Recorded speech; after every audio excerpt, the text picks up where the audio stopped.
नमस्कार दोस्तों, मैं श्री दीपचंद चौधरी महाविद्यालय ललितपुर से एसबी सिंह आज आप लोगों को बीए तृतीय वर्ष के हिंदी साहित्य की कक्षा में द्वितीय प्रश्न पत्र के अंतर्गत साहित्य शास्त्र एवं आलोचना शीर्षक के अंतर्गत अरस्तु के अनुकरण सिद्धांत के बारे में अवगत कराएंगे।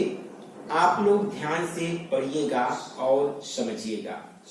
जैसा कि बच्चों हम सभी जानते हैं कि कोविड-19 संक्रमण का दौर चल रहा है और उत्तर प्रदेश सरकार के निर्देशानुसार एवं बुंदेलखंड विश्वविद्यालय के निर्देशानुसार आप लोगों की सारी कक्षाएं ऑनलाइन संचालित करने के लिए निर्देश दे दिया गया है।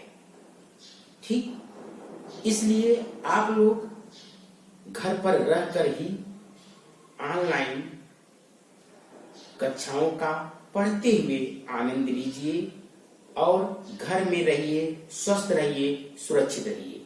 ठीक है बच्चों, चलिए हम शीर्षक पे आते हैं। अरस्तु का अनुकरण सिद्धांत। जैसा कि बच्चों हम सभी जानते हैं, अरस्तु का गुरु प्लेटो था। प्लेटो अरस्तु का शिष्य था। ठीक,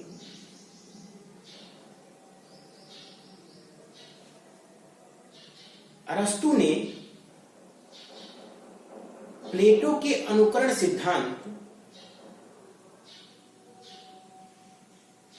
की कुछ बातों को अपने अनुकरण सिद्धांत में सम्मिलित किया और कुछ बातों को नकार दिया। ठीक, अरस्तु के अनुसार काव्य या कला का मूल उद्गम तो अनुकरण मिमेसिस ही है और व्यक्ति को अनुकरण करने में आनंद भी आता है। अर्थात व्यक्ति किसी भी कार्य को देखकर उसका अनुकरण, कार्य या कला को देखकर या प्रकृति को देखकर उसका अनुकरण कर सकता है। ठीक, अब हम बात करते हैं अनुकरण शब्द की। यूनानी भाषा के मिमेसिस शब्द का अंग्रेजी रूपांतरण इमिटेशन और हिंदी में उसका अनुवाद अनुकरण होता है। ठीक, अरस्तु ने अनुकरण का तात्पर्य प्रतिकृति अथवा हूबहू नकल या कॉपी न मानकर पुनः सृजन अथवा पुनर्निर्माण की प्रक्रिया माना है। ठीक,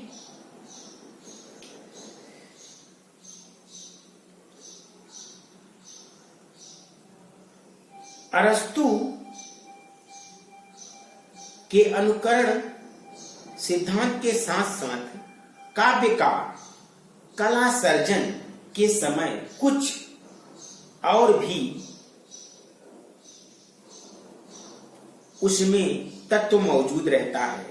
कलाकार केवल अनुकर्ता ही नहीं होता, कुछ और भी होता है। ठीक, कितनी बात समझ में आ गई बच्चों? कला उस तत्व की भी देन होती है जो अनुकरण के साथ साथ काव्य सृजन, काव्य निर्माण अर्थात कविता निर्माण के समय उस तत्व की उपस्थिति भी आवश्यक है, जहां उन्होंने अनुकृति के विषय या विषयों की चर्चा चलाई है, वहां उस तत्व की चर्चा स्वतः आ गई है। ठीक, अरस्तु ने अनुकरण का तात्पर्य प्रतिकृति अथवा हुबहू नकल न मानकर पुनः सृजन अथवा काव्य निर्माण की प्रक्रिया माना है। ठीक, अब आगे चलते हैं बच्चों। बूचर की मान्यता है कि अरस्तु के अनुकरण शब्द का अर्थ सादृश्य विधान अथवा मूल का पुनरुत्पादन, सांकेतिक उल्लेख नहीं, वे कला या कविता को मानव जीवन की सर्वव्यापक तत्व की अभिव्यक्ति मानते हुए अनुकरण को रचनात्मक प्रक्रिया, सृजनात्मक प्रक्रिया, क्रिएटिव एक्शन मानते हैं। ठीक, समझ में आ गया?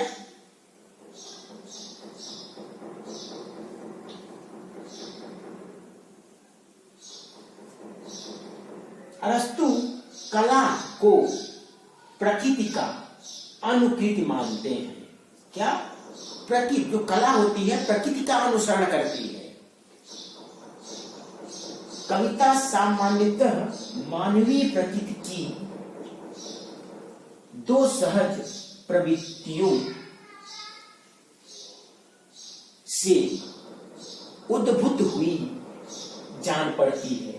इनमें से कविता की एक प्रवृत्ति है अनुकरण की प्रवृत्ति और दूसरी है कला प्रकृति का अनुकरण करती है।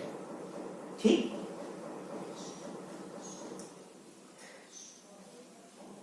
पाश्चात्य काव्य शास्त्र में अनुकरण का पहला सिद्धांत यह है जिसने काव्य या कविता में प्रकृति और कला के तत्वों का सम्मिश्रण एवं पारस्परिक अनुपात निर्धारित करने का प्रयास किया है। ठीक,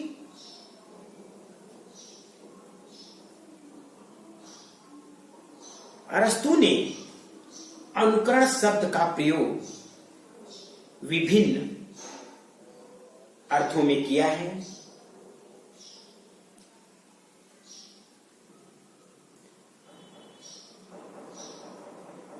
वह अनुकरण द्वारा वास्तविक वस्तु तथा जो वस्तु उसकी अनुकृति है के बीच स्थायी संबंध की ओर संकेत करते हैं।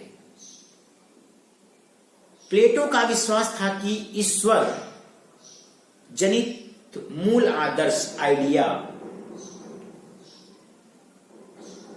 ही वास्तविक सत्ता है और मूल आदर्शों का एक सूक्ष्म जगत है।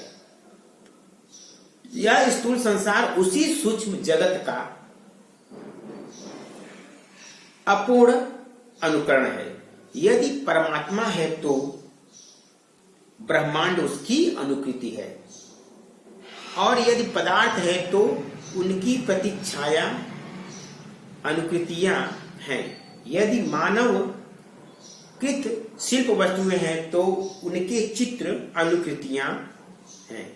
प्लेटो ने दैवी कलाओं को दो वर्गों में विभाजित किया था। पहला वर्ग है जो प्राकृतिक पदार्थ जो परमात्मा के द्वारा उद्भूत हुए हैं तथा उनकी प्रतिकृति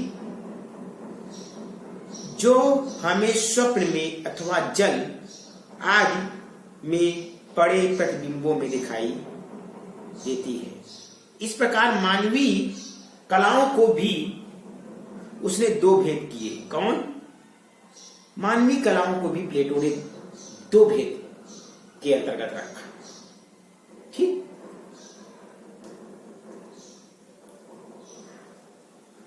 अरस्तु ने अनुकरण शब्द का प्रयोग विभिन्न अर्थों में किए हैं, जैसे भौतिक शास्त्र।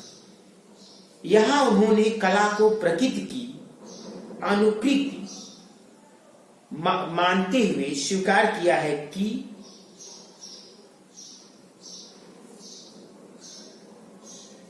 कला ही प्रकृति का इस ब्रह्मांड में अनुसरण करती है, इस जगत में अनुसरण करती है। ठीक।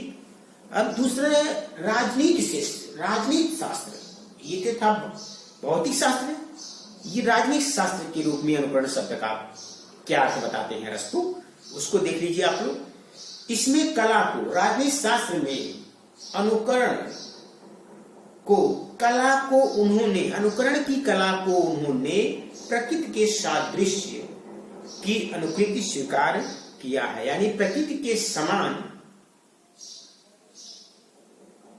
स्वीकार किया है, सादृश्य स्वीकार किया है। इस तरह है काव्य शास्त्र। इसमें उन्होंने कला की मानवीय आंतरिक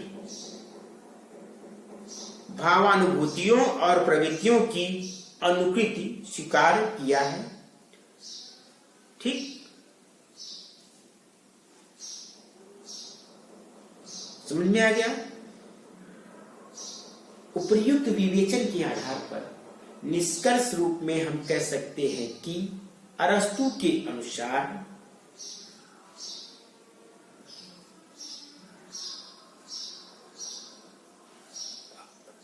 अनुकरण एक सृजनात्मक प्रक्रिया है, रचनात्मक प्रक्रिया है, क्रिएटिव है। ठीक।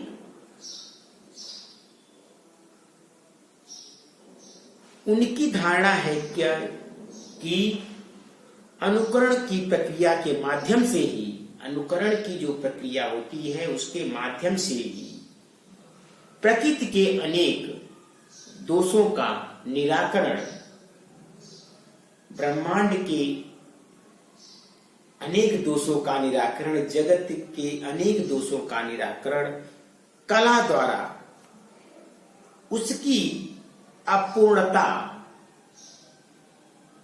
की पूर्ति की जाती है, उसकी अपूर्णता की क्षति की पूर्ति की जाती है। इस प्रकार अरस्तु ने अनुकरण के सिद्धांत में एक नया चिंतन दिया और कला की प्रकृति का अनुकरण स्वीकार किया। ठीक। अर्थात कहने का तात्पर्य है कि अरस्तु ने कला को प्रकृति का अनुकरण स्वीकार किया और यह माना कि प्रकृति के अनेक दोषों का निराकरण कला द्वारा ही हो सकता है। ठीक है। आज के लिए इतना ही बच्चों। उम्मीद करता हूं कि आज मैंने जो आपको अरस्तु का अनुकरण सिद्धांत के बारे में जानकारी प्रदान की वह अच्छी तरह से समझ में आ गई होगी। ठीक है बच्चों, आज के लिए इतना ही। बहुत बहुत धन्यवाद।